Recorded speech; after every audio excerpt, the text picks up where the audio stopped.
Hari ini isinya beritanya semuanya tentang perempuan dan pencucian uang. Membuka berita satunya lagi sama. Berita satunya lagi sama. Ada apa ya? Anda bisa menjawab, ada apa? Tentang perempuan dan pencucian uang.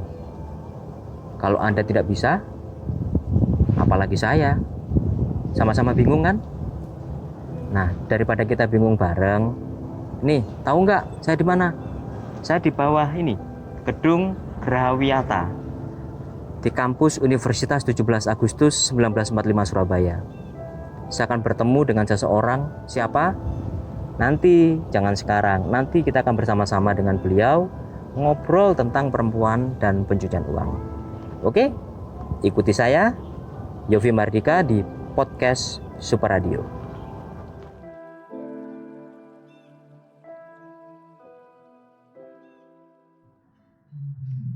Seperti yang tadi sudah saya sampaikan, untuk kesempatan hari ini kita akan bersama-sama ngobrol tentang perempuan dan juga pencucian uang.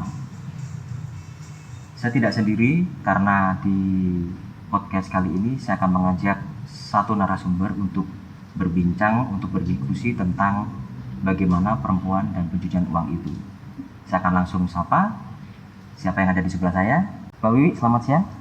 Selamat siang Mas Yofi. Selamat siang. Saya boleh memperkenalkan Mbak Wiwi sebagai apa? Dosen Untak begitu ya? Ya, saya sehari-hari ngajar di Untak Surabaya. Oke, di Untak Surabaya. Ya, untuk kesempatan saat ini kita akan lebih banyak bicara tentang perempuan dan juga pencucian uang, Mbak Wiwi. Iya. Nah, sebelum kita masuk, mungkin Mbak Wiwi bisa menjelaskan apa sih pencucian uang itu? Ya, mungkin kalau kita ajak ngobrol teman-teman perempuan, ibu-ibu begitu ya, mungkin agak aneh dengarnya. Kok pencucian uang, uangnya dicuci begitu ya. Nah, itu yang kayak apa gitu. Sebenarnya kalau kita mengacu pada Undang-Undang ya Nomor 8 Tahun 2010 tentang pencucian uang, maka ada unsur tertentu yang ada di dalam pencucian uang itu.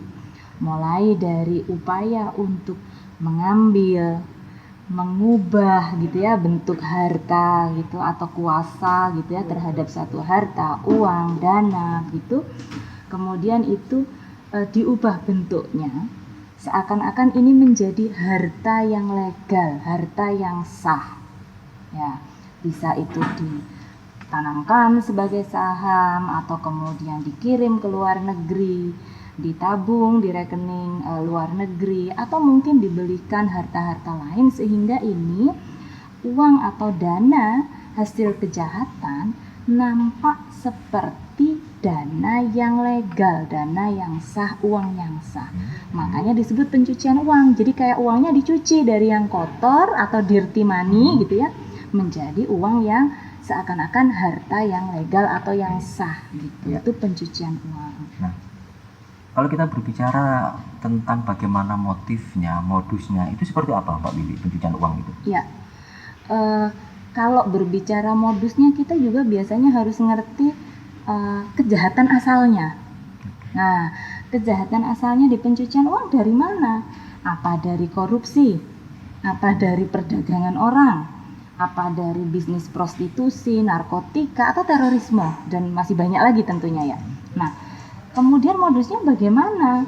Ya kalau misalnya dia dapat dari prostitusi, seringkali larinya ke perjudian. Nah kan kayak gitu. Dari korupsi seringkali juga larinya ke misalnya membeli properti. Atau misalnya nih yang korupsi itu kan biasanya orang dengan struktur kuasa atau posisi yang strategis ya. Kadang ada yang punya, ya maaf ya gitu, kalau saya sih memang tidak berharap gitu ya, tidak suka gitu punya istri ke-1, ke-2, ke-3. Nah ini kan ada istri siri dan lain-lain. Nah itu biasanya dicucikan ke para istrinya gitu ya. Nah itu modusnya apa? Membeli properti atau dibelikan saham, ditransfer, pengubahan jenis misalnya uang ke harta berharga lainnya. Jadi modusnya memang cukup banyak seperti itu biasanya. Ya.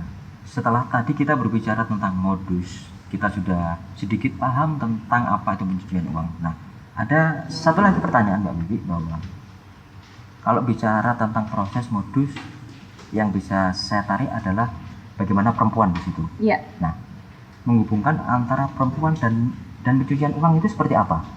Iya. Sebenarnya kalau saya sendiri sebagai perempuan gitu ya, atau kawan-kawan perempuan, ibu-ibu gitu, itu sebenarnya sangat dekat dengan pencucian uang. Kenapa sangat dekat? Perempuan itu diidentikan pengelola ekonomi rumah tangga. Ya, meskipun ini kan peran yang kemudian dilabelkan ya pada perempuan ya. Jadi ketika suaminya memiliki penghasilan, selain istri mungkin juga bekerja memiliki penghasilan, suami biasanya memberikan uang kepada istri untuk dikelola. Nah, ini yang kita ketika suami memiliki harta benda, maka harus selalu waspada. Nah, kalau dulu mungkin masa suami bawa uang kita nggak seneng begitu ya Mas ya. Nah, kalau menurut saya itu justru menunjukkan sikap kehati-hatian kita. Ya, kenapa kok harus waspada? Karena kita nggak tahu uang yang dibawa suami itu beneran uang legal atau uang hasil pencucian uang, atau jangan-jangan yang diberikan ke kita ini bagian dari tahapan pencucian uang. Ya, bisa jadi kan ini tahap untuk menyamarkan. Ya. Jadi kita menerima itu gitu. Kemudian atau tahap untuk menggunakan hasil pencucian uang. Jadi bisa jadi begitu ya. Kita kaum perempuan yang memang tidak terlibat langsung, tidak melakukan kejahatan asal, tidak korupsi gitu ya, tidak melakukan perdagangan orang, tidak melakukan misalnya jual beli narkotika dan seterusnya. Ya, seakan-akan kita bukan pelaku Mas, ya kan? Tetapi kok ternyata kita nerima nih duitnya dari suami, atau kalau yang anak-anak gitu terima nih dari bapaknya, ternyata bapaknya koruptor gitu. Nah, mau tidak mau ketika kita menerima ya dengan tanpa menduga, tanpa ada unsur kehati-hatian gitu, menerima aja, ya kita bisa loh gitu dipidana. Nah, bayangkan dari yang terima aja bisa dipidana di pencucian uang itu. Ya. Kalau ngobrol tentang pidana, ancamannya seperti apa Mbak Wiwi? Bagi yang melakukan tindak pidana pencucian uang secara pasif itu artinya tadi ya yang tidak melakukan kejahatannya, jadi yang tidak ikut menyamarkan bentuk, mentransfer atau mencucinya gitu, tapi hanya menerima, kemudian mengalihkan, menggunakan, bisa dituntut sampai 5 tahun atau denda 1 miliar.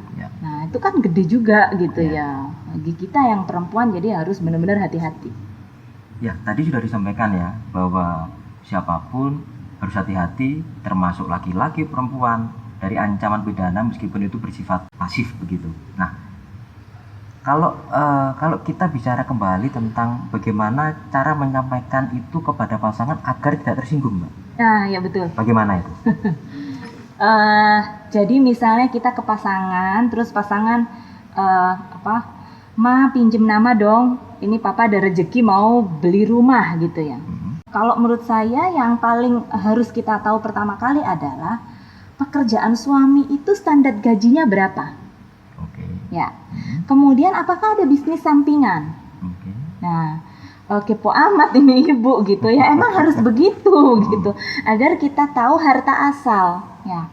Kalau kita tahu oh standar gajinya segini, dia punya bisnis, perkiraan kalau per bulan dengan pengeluaran rumah tangga kan bisa kelihatan. Kalaupun misalnya ada rezeki, misalnya dapat warisan dan lain-lain kan tahulah ya, patut mengetahui gitu. Tapi kalau kemudian tiba-tiba mendapatkan uang yang besar dan kita pengen tahu nih dapatnya dari mana, saya kira bisa langsung diajak dialog begitu ya. Biasanya kan dapat sebulanan segini, Pak, ini kok tiba-tiba gede banget. Nah, itu perlu ditanyakan ya. Ya, mungkin dengan bahasa yang tahulah ya antar pasangan seperti apa gitu, titik istilahnya komunikasi yang frekuensinya sama gitu, yang nggak lagi tegang baru pulang kantor gitu kan. Nah, itu mungkin kita bisa tahu ini duitnya dari mana gitu. Kalau misalnya taruhlah si ayah, si bapak, si papa misalnya nggak usah nanya-nanya gitu ya, nggak usah nanya ini duitnya dari mana gitu ya.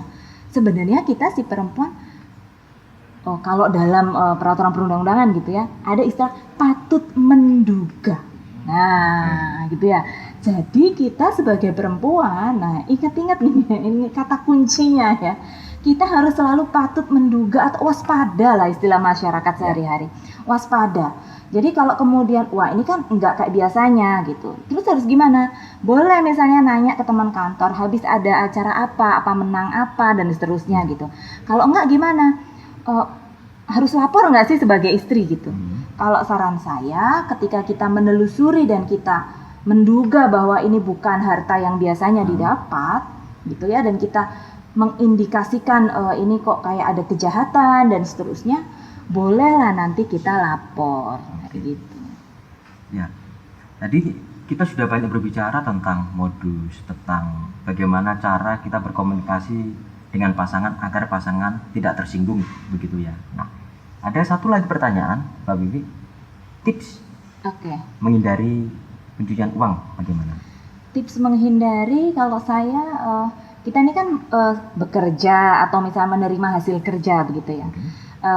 Kita harus melihat juga, tadi ya saya kasih tipsnya, per bulan itu turnover dana di rumah itu kayak apa, harta lain yang dimiliki kayak apa. Nah itu kita tahu dalam keseharian gitu ya. Nah apabila ada harta tambahan yang mencolok dan lain-lain, menurut saya tadi itu adalah patut dikomunikasikan. Itu kewaspadaan, itu yang pertama. Jadi mengetahui harta yang sehari-hari. Kemudian yang kedua adalah harus waspada. Yang ketiga adalah benar-benar tidak lalai. Jadi misalnya kadang gini Mas, misalnya nggak jadi istri, nggak jadi anak, tapi jadi teman Mas. Nih misalnya, boleh nggak nih pinjem nama, karena saya sudah punya rumah pakai nama saya, boleh nggak pinjem nama untuk nama baru beli properti rumah gitu ya, ke teman, ke saudara gitu. Nah kan kita nggak tahu juga itu uang yang dibuat beli properti itu uang dari mana.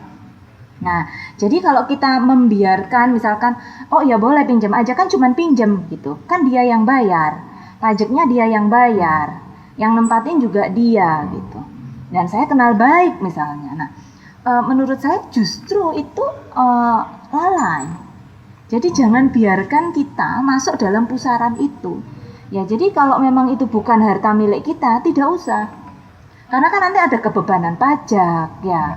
Kemudian kalau misalnya ternyata itu adalah barang hasil pencucian uang, ya kita akan menjadi orang yang turut serta di dalam tadi penggunaan hartanya. Secara pasif seperti itu ya. Iya, secara pasif menerima gitu ya.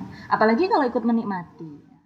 Jadi tipsnya jangan mau lah ya kalau misal pinjem nama dong buat harta ini kayak gitu. Nah, dengan siapapun itu ya? Dengan siapapun sebaiknya seperti itu, karena bukan milik kita gitu. Karena kalau dalam transaksi itu kan artinya ada hubungan hukum, ada hak, ada kewajiban lah. Itu sebenarnya ada hak dan kewajiban, tapi kan cuma dipinjem kayak gitu ya. Nah baru yang terakhir, tips dari saya adalah di Indonesia itu sudah ada SPAK. Saya perempuan anti korupsi gitu ya. Nah SPAK kalau nggak hanya di level Indonesia ya, di beberapa kabupaten kota itu juga ada. Saya perempuan anti korupsi. Nah di SPAK ini kita diedukasi loh tentang korupsi, anti korupsinya, mencegahnya. Itu biasanya dana korupsi itu dilarikan kemana begitu ya kan, biasanya untuk pencucian uang dan seterusnya. Nah sebenarnya kita bisa bergabung dengan SPAK karena ini organisasinya cair banget, belajar, punya banyak media edukasi. Kayak gitu sih, boleh bergabung dengan SPAK juga. Oke, jadi tadi sudah banyak tips yang disampaikan oleh Mbak Wiwi bagaimana supaya perempuan atau siapapun bisa terhindar dari pencucian uang. Satu pertanyaan terakhir Mbak Wiwi. Ya. Pesan buat perempuan agar tidak terjebak dalam pencucian uang. Ya. Pesan untuk perempuan agar tidak terjebak dalam pencucian uang, yang pertama adalah ya satu, perempuan mandiri secara ekonomi, ya kan? Jadi tidak tergantung dalam ikatan relasi apapun perekonomiannya. Jadi kita bisa mandiri secara ekonomi akan mempengaruhi keputusan kita ya di dalam misalnya tadi ya dalam hubungan apapun itu. Yang kedua adalah tadi harus waspada terhadap tadi penerimaan keuangan yang diberikan kepada kita, meskipun itu adalah orang tua dan pasangan kita sendiri. Ya. Baru yang ketiga ayo belajar tentang pencucian uang, tentang korupsi, karena sekarang semakin halus bentuk-bentuknya, modusnya gitu ya. Mungkin kita nggak sadar ternyata kita menerima begitu. Jadi ayo belajar tentang banyaknya modus, upaya mengintegrasikan uang ke dalam uang haram, ke dalam uang yang disebut halal atau sah, itu semakin kita nggak bisa lihat begitu. Jadi kita harus waspada. Yang keempat, kalau memang mengalami, ayo lapor, jangan takut ya, karena ada perlindungan terhadap pelapor. Nah, itu semua ada di undang-undang tentang tindak pidana pencucian uang. Ya, apa yang tadi sudah disampaikan oleh Mbak Wiwi itu memang sangat luar biasa ya, bahwa ada banyak pesan di situ. Satu yang saya catat adalah bagaimana perempuan harus mandiri secara ekonomi, tetap waspada, dan kalau ada sesuatu yang mencurigakan segera laporkan. Oke, Mbak Wiwi, terima kasih. Terima Kita sudah kasih. berbincang di siang hari ini Ya. dan banyak obrolan yang seperti ini di masyarakat gitu, dan semoga obrolan kita juga bisa memberikan edukasi begitu ya, pengertian kepada masyarakat bagaimana ketika kita bicara tentang pencucian uang seperti itu. Ya. Oke.